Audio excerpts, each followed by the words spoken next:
What is going on, guys? Today's match is against my friend JustRobinBanks from Twitter. I created a completely new team that I just kind of threw together because it looked fun, and he actually has a pretty sweet UU team over there, so we got a little UU battle going. It's actually kind of nice now with Pokebank. I have quite the selection of team members, so the next matches should be quite interesting with some new teams and stuff, so let's get into it. So this match actually turned out to be really interesting, and we actually got to show off some of our really cool Pokemon, so let's get it started. He leads off with an Ambipom, which is, I predicted leading off with Mrs. Maggie, and I was kind of like, okay, he can't fake me out, he's probably going to have to switch, so I'm going to set up a substitute and then probably, you know, be able to nasty plot the hell out of shit.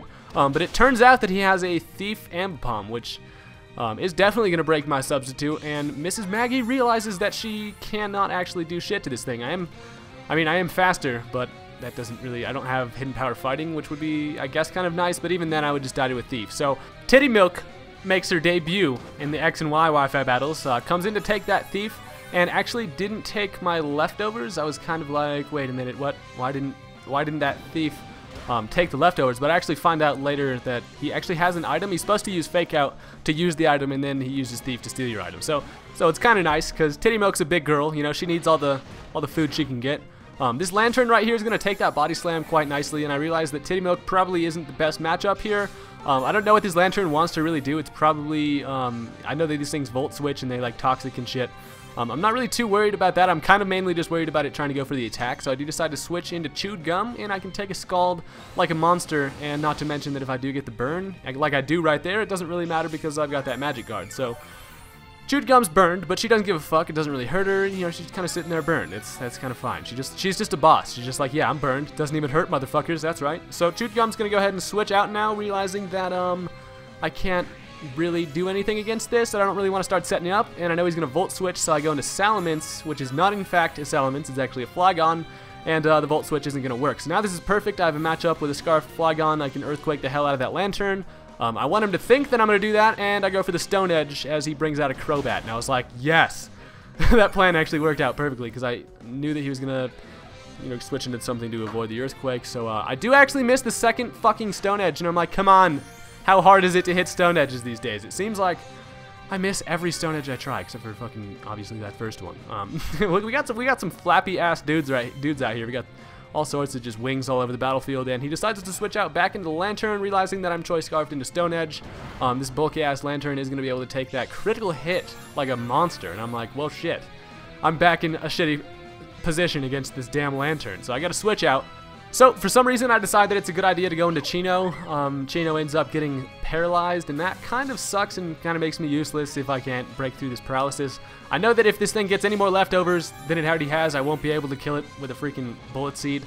So it's just kind of at the point here where it's like, alright, I know I can take some Scalds, Chino, let's do this shit, don't get paralyzed. And I get paralyzed, and I'm like, well, titties all over me. Now I gotta wait another freaking turn with more leftovers, and I'm getting to the point where I don't feel like a Bullet Seed will even do the trick.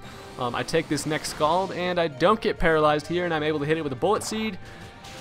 And as you will see here, that is actually barely enough to kill this thing with 5 hits. So that was perfect. Lantern, you are an asshole fish, and I took care of you. So actually, I only hit it 4 times, not 5 times. Shit, I had more than enough for that damn thing.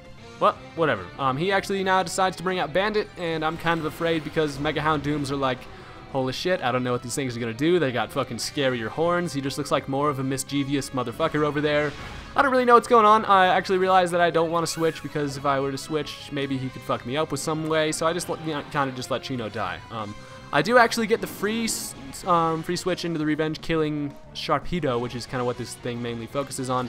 It tried to go for the Destiny Bond on me, but I tried to go for the Crunch thinking that he would switch. That kind of worked out perfect. That misprediction on my part worked out, because now I know that I'm not going to die.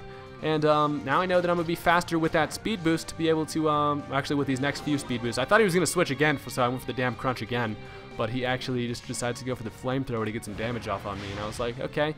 Sharpedo has the worst defenses, like, ever. I mean, he's half of a shark. He can't be expected to be taking fucking mad damage out here. But, you know, he has some pretty shitty HP and defenses. But I am able to kill that stupid Houndoom with some more crunches. I never even ended up hitting with that thing that was super effective.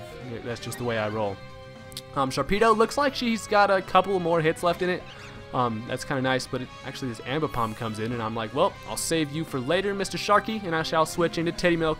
And I know that TittyMilk can literally stay in here all day against a damn Ambipom. So here's the part. It uses the normal gem to strengthen its fake out, which does a reasonable amount of damage considering I'm a damn bulky-ass Miltank. This is actually the same exact Miltank that I used to use back in the day, which is pretty damn awesome. It's now going to go ahead and steal my leftovers, so I'm like, hey, fuck you, Mr. Ambipom. Enjoy that paralysis. So you can have my leftovers, but you're going to be slow as hell now, so that's kind of nice. With this thing slow, he's going to probably be taking some, paralysis every once in a while, and I can just milk drink all I want, which is kind of weird because I'm drinking my own milk. I'm aware of that, but TittyMilk does whatever the hell she wants. I end up going for a critical hit body slam. That's pretty awesome. That did a lot of damage. I was like, I like that. I like that shit. Here we go, TittyMilk. Getting the job done still. You can always rely on TittyMilk, honestly. I'm going to go for the body slam again, and it's almost enough to kill that Ambipom, but not quite, and then it goes for the return, and I'm like, well, shit. Now I'm at a situation here where it's like I might as well milk drink, because it's like if I don't, then Miltank's just going to be hurting on the next Pokemon that comes in, so I go ahead and do that milk drink, and it's just, I kind of feel like an asshole at this point, because it's like, obviously your Ambipom can't do anything to me. I am too beastly for you. This cow can destroy your life, I'm telling you. I kind of get over it at this point. I could have kept milk drinking until he got the paralysis and then ended up on the next matchup with full health, but I was like, fuck it, I don't like playing like that, so I mean, honestly, doesn't really matter anyways. It does kind of blow that I don't have my leftovers, though. She brings out the Sceptile, and I realized that this thing is probably going to start setting up. I've seen too much Sceptile action to know where this is going. This thing's going to start substituting and then try to take advantage of that whole situation, but I break it with a body slam, and then it actually just decides to go for the focus blast, and I kind of accepted that Miltank wouldn't really be needed anymore at this point, so that's kind of fine with me. Now I can at least get a free switch into Mrs. Maggie, and I know that Sceptile can literally not touch my ghost ass over here. I kind of look like mustard, and nobody likes mustard, especially not Sceptiles, I'll tell you what. I ended up just going for the Shadow Ball, just trying to break the substitute. I don't know why he went for the sub again. Maybe he thought that I would try to sub or something. I don't really know, but I basically know that if Sceptiles do have attacking moves, they're not usually moves that can touch me. So he does go for the Giga Drain, and that's going to do, I mean, kind of a lot of damage, but not really. And the Giga Drain does get some health back, which is kind of nice for him. My Shadow Ball at this point is not going to be able to kill it, and I actually kind of made the misassumption that this thing would live this next fucking Giga Drain, but it turns out Miss Maggie was ready to die at that point, and the Sceptile is going to kill Mrs. Maggie and has about half left, so I kind of did not expect that to happen, but at least now I can go into Sharpedo. I can go for the Protect because I know that all this thing is going to want to do is probably attack.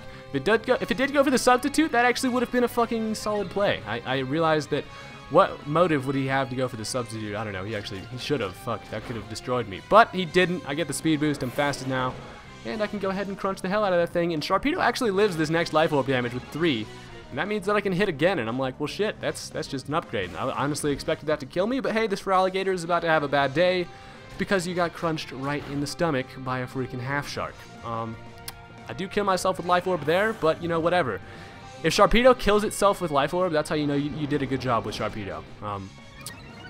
He makes a fairly nice play there, going for the Dragon Dance on the empty field because he knew I was going to kill myself, but unfortunately, Flygon is just too fast with the Choice Scarf, and I am able to come in and outrage the hell out of that thing, and that is a dead-ass Feraligatr. So now it's basically my my Flygon locked into Outrage against this Crobat. So it's basically just, I mean, this Crobat can't really touch me, and obviously this Outrage is going to do a shitload of damage and kill that Crobat, but that was a really good match. I really had to save Flygon at the end there because I knew it was going to be faster. But yeah, that was actually really fun. I had a good time with this new team. It's fun battling new UU teams and stuff, so if you want a UU NU battle, go ahead and follow me on Twitter, and then you can see when I'm looking for battles, and maybe we can make something fun happen. So thanks guys for watching, and click the thumbs up button if you enjoyed. See you later.